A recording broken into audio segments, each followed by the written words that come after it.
विधानसभा में लेकर आए हैं और मैं इस प्रस्ताव का पूरी तरह से समर्थन करती हूँ। धन्यवाद। बहुत बहुत धन्यवाद। हम चर्चा का उत्तर देंगे माननीय मुख्यमंत्री श्री अरविंद केजरीवाल जी।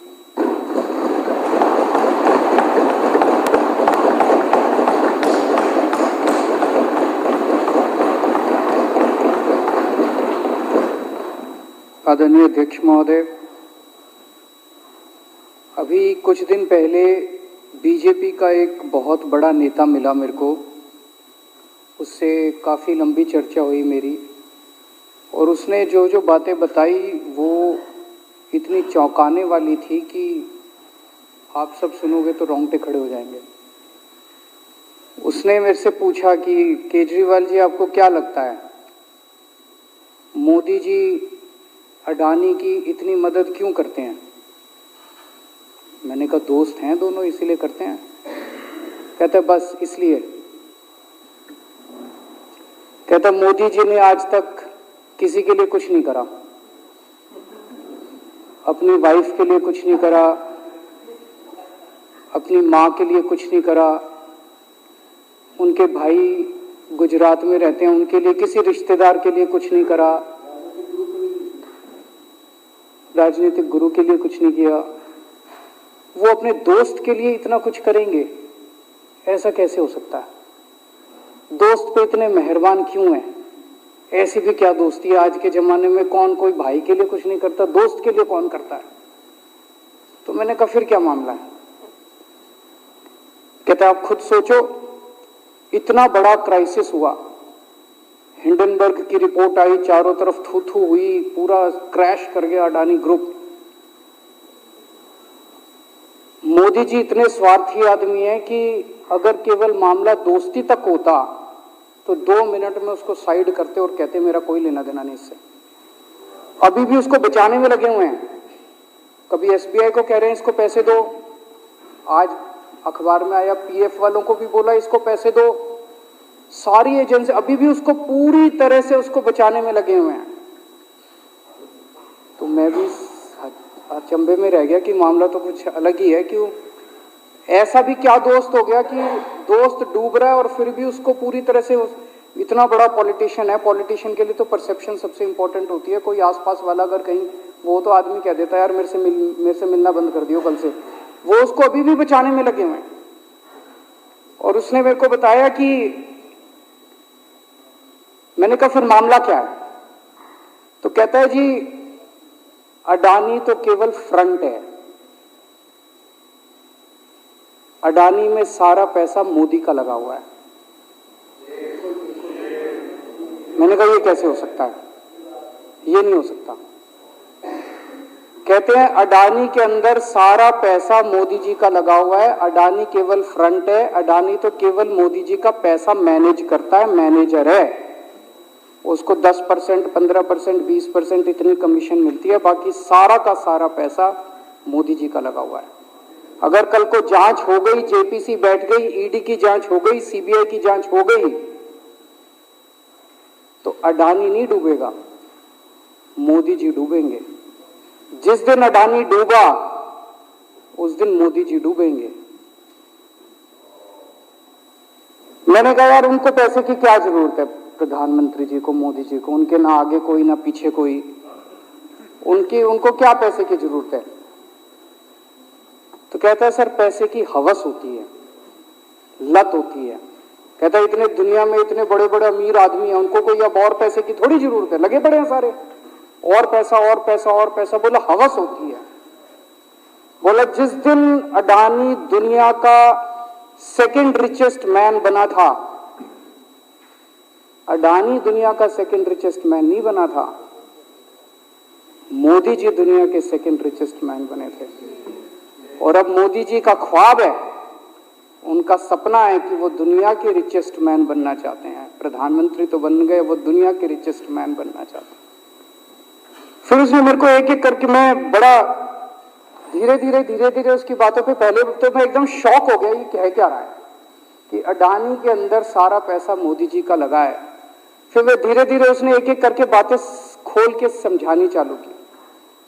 कहता है मोदी जी श्रीलंका गए, श्रीलंका के राष्ट्रपति राजापाक्सा हैं। राजापाक्सा को मोदी जी ने जबरदस्ती करके वहां का विंड प्रोजेक्ट अडानी को दिलाया। क्यों दिलाया?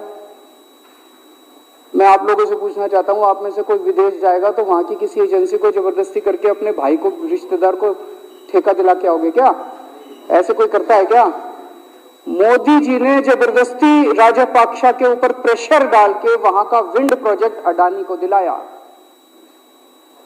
अडानी को नहीं दिलाया, खुद लिया वो प्रोजेक्ट। वो मोदी जी का प्रोजेक्ट है, वो अडानी का प्रोजेक्ट नहीं है। और ये बात कैसे निकली? वहां का जो बिजली बोर्ड है श्रीलंका का, जैसे अपने यहाँ स्टैंडिंग कमेटी है असेंबली की, पार्लियामेंट की स्टैंडिंग कमेटी है, वैसे उनकी भी पार्लियामेंट की स्टैंडिंग कमेटी होती है।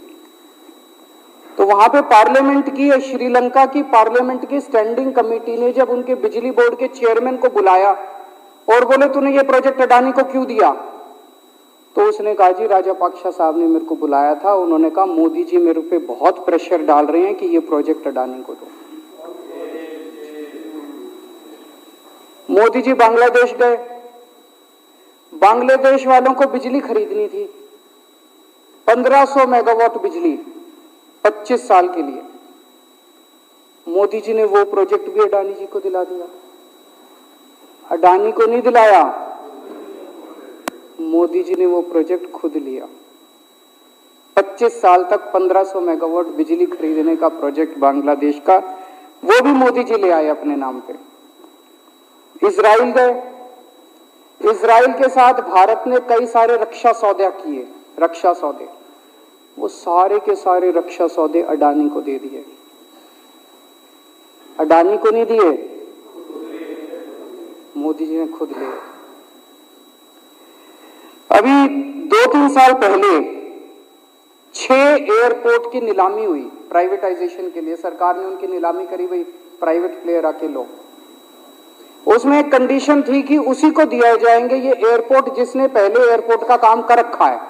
हर सरकारी ठेके में होती है, हम सड़क बनाते हैं, कहते हैं भाई सड़क, जिसको ठेकेदार को सड़क बनाने का एक्सपीरियंस है उसी को दिया जाएगा।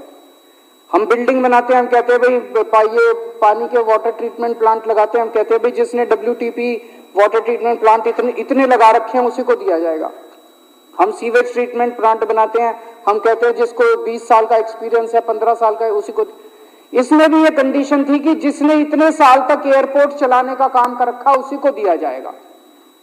अब अडानी ने तो कर नहीं, मोदी जी ने तो कर नहीं रखा था, अडानी ने तो कर नहीं रखा था, तो क्या करते?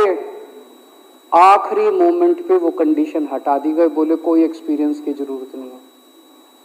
6 एयरपोर्ट नीलामी पे थे, 6 के 6 एयरपोर्ट अडानी को दे दिए, अडानी को नहीं दिए, मोदी जी ने वो खुद 6 के 6 एयरपोर्ट खुद अपने नाम कर लिए। आज 2021 नवंबर में एयरपोर्ट टेक ओवर किए, 2023 1.5 साल हुआ है।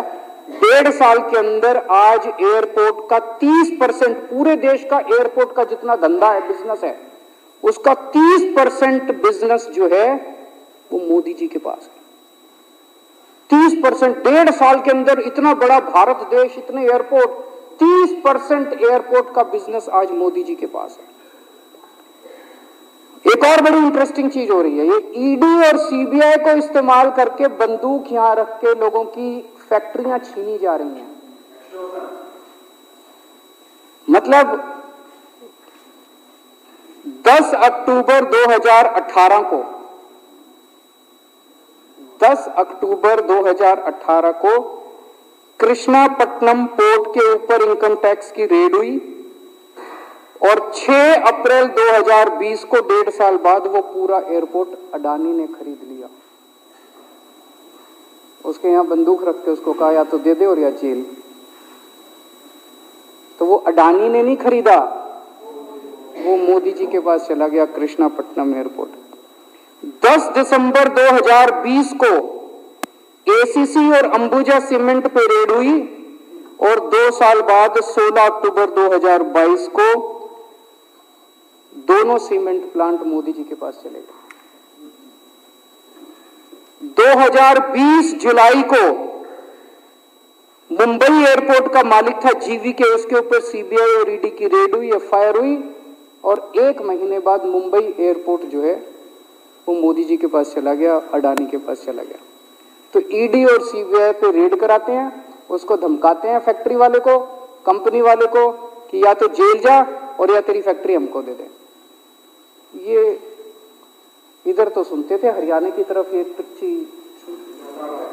इधर इसकी फैक्ट्री भी छीन ली, पंजाब में भी सुनते थे इसकी भी फैक्ट्री छीन ली, इसकी।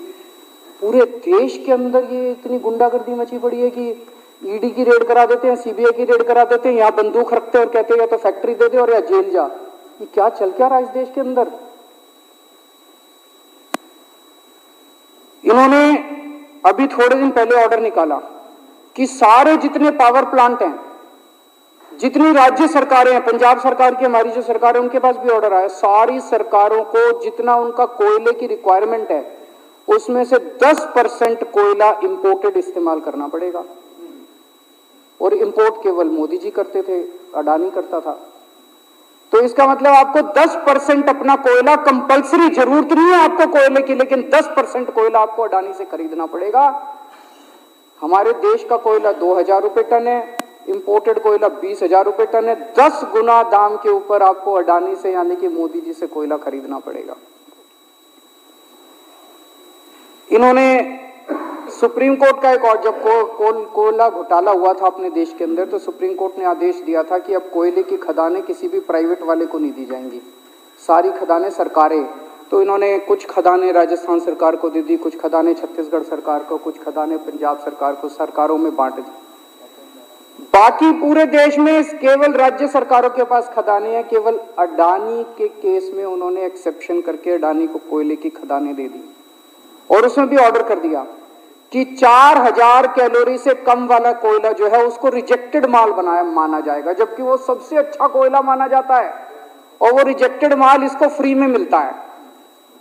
तो कम से कम 2800 करोड़ रुपए का कोयला हर साल फ्री में मोदी जी ले जाते हैं। 2800 करोड़ रुपए का कोयला हमारी खदानों से हर साल मोदी जी निकाल के ले जाते हैं। 2014 में, अभी जो अतिशी जी ने कहा, 2014 में अडानी जी की यानी कि मोदी जी की जायदाद 50,000 करोड़ की थी। 7 साल बाद इनकी जायदाद हो गई 11.5 लाख करोड़। मोदी जी इतना पैसा लेके कहां जाओगे? 11.5 लाख करोड़ रुपए की जायदाद, 7 साल में इतना लूट लिया आपने देश को। 2014 में 609 नंबर पे थे, अब ये सेकंड रिचेस्ट बन गए, अब रिचेस्ट बनना चाहते हैं। ये तो लेकिन कुदरत है, कुदरत तो बड़ी ताकतवर है। किसने सोचा था एक दिन हिंडनबर्ग रिपोर्ट आएगी और 24 घंटे के अंदर सारा तहस नहस हो जाएगा। 1947 से लेके 2014 तक 67 साल में भारत देश ने, सारी सरकारें जितनी आई सबने मिलके 55 लाख करोड़ रुपए का कर्जा लिया था भारत सरकार ने। 2014 से 2022 7 साल के अंदर 85 लाख करोड़ रुपए का कर्जा ले लिया, दुगने से भी ज्यादा। जितना 67 साल में लिया था उतना 7 साल में ले लिया। ये पैसा गया कहां? ये पैसा गया कहां? ये सारा इनकी जेब में गया। तो मैं जनता को कहना चाहता हूं, आप तो जीएसटी देते हो, अपने बच्चों का पेट काट के टैक्स देते हो, दूध पे, दही पे, हर चीज पे जीएसटी देते हो। वो जीएसटी का पैसा जाता है जनता की उसमें खजाने में, वहां से वो जाता है अडानी के खजाने में और वहां से वो जाता है मोदी जी के खजाने में। दोनों हाथों से लूट मची हुई है, पूरे देश को लूट रहे हैं प्रधानमंत्री जी, मोदी जी पूरे दोनों हाथों से लूट रहे हैं। कोयला लूट रहे हैं, एयरपोर्ट लूट रहे हैं, सड़कें लूट रहे हैं, बिजली लूट रहे हैं, पानी लूट रहे हैं, कुछ नहीं छोड़ा, सब कुछ लूट रहे हैं। जितना कांग्रेस ने 75 साल में नहीं लूटा, उससे 10 गुना इन्होंने 7 साल के अंदर, 8 साल के अंदर लूट लिया देश को। अडानी का क्या रोल है इसमें? मोदी जी कम पढ़े लिखे हैं, उनको समझ नहीं है कि करना क्या है। अडानी आके बताता है पैसा यहां लगा लो, इस देश में चलते हैं, वहां की ये कंपनी खरीद लेते हैं, ईडी को और सीबीआई को इसके पीछे लगा दो। वो सारा मैनेजमेंट करता है, दिमाग उसका, पैसा मोदी जी का। उसके बदले में उसको पता नहीं 10%, 15%, 20% कितनी कमीशन मिलती है, लेकिन दिमाग सारा अडानी का है। और मेरे को ज्यादा चिंता इस बात की है अध्यक्ष महोदय, प्रधानमंत्री जी कम पढ़े लिखे हैं, उनको कम समझ में आता है। लोग आके उनको कुछ ना कुछ कहीं भी जाते हैं या कोई विदेश से आता है, उसके जो भी विदेश से नेता आता है या कहीं जाते हैं तो दो ही कंडीशन होती है। एक तो उसको कहते हैं भाई गले मिल ले, तो फोटो खिंचा ले, गले मिल ले, फोटो खिंचा ले, पार्क में घूम ले, तो वो फोटो खिंचाने के लिए उसको कहा जाता है भाई फोटो खिंचा ले, फोटो खिंचाने के लिए। और दूसरा उसको कहा जाता है भाई अडानी को ये ठेका दे दे, अडानी को ये ठेका दे। और कोई किसी कईयों को कहते हैं तारीफ कर दे, कोई आके कुछ नेता आके कहते हैं ना मोदी जी तो दुनिया के सबसे लोकप्रिय नेता है। उसने क्या लेना देना, मोदी जी दुनिया के सबसे लोकप्रिय, वो आके क्यों कह रहा है? बदले में वो देश, ये जो गोरे हैं ना, बहुत चतुर हैं, बहुत चालाक हैं, ये ऐसे इतने भोले वाले नहीं है कि यहाँ पे आए और कह गए मोदी जी दुनिया के, वो पता नहीं किस किस चीज पे साइन करा के ले जाते हैं, पता ही नहीं चलता बदले में क्या साइन करा के ले जाते हैं। यही हुआ था 17वीं 18वीं सदी के अंदर हमारे देश में। वो ईस्ट इंडिया कंपनी वाले आते थे, उस टाइम के हमारे राजे महाराजे भी ऐसे ही अनपढ़ होते थे, उनको कुछ अकल होती नहीं थी। उनके राज्य, उनके दरबार में आते थे, उनकी तारीफ करते थे, खूब तारीफ करते थे, और पता नहीं किस किस चीज पे साइन करा के ले गए। 100 साल के अंदर पूरा देश अंग्रेजों ने कब्जा कर लिया। वही हाल अब हो रहा अपने देश का कि हमारे कम पढ़े लिखे प्रधानमंत्री हैं, पैसे की हवस है, और मतलब जो भी आता है 2 लाइन उनके उसमें बोल दे, गले मिल ले, पार्क में घूम ले, अडानी को 2 कंपनियों का ठेका दे दे, बदले में पता नहीं देश का क्या क्या बेच दिया इन लोगों ने। बहुत चिंता है हम लोगों को देश की इस वक्त, जिस दौर से देश गुजर रहा है। मुझे लगता है कि आजादी के बाद से सबसे भ्रष्ट प्रधानमंत्री अगर कोई हुए हैं जिन्होंने देश को इतना लूटा है, तो वो आज मौजूदा प्रधानमंत्री हैं। और उसके ऊपर कम पढ़े लिखे हैं, उनको कुछ पता नहीं, कोई कुछ भी उनसे साइन करा के ले जाता है, किसी को कुछ पता नहीं चलता। मैं संजीव झा के प्रस्ताव का समर्थन करता हूँ।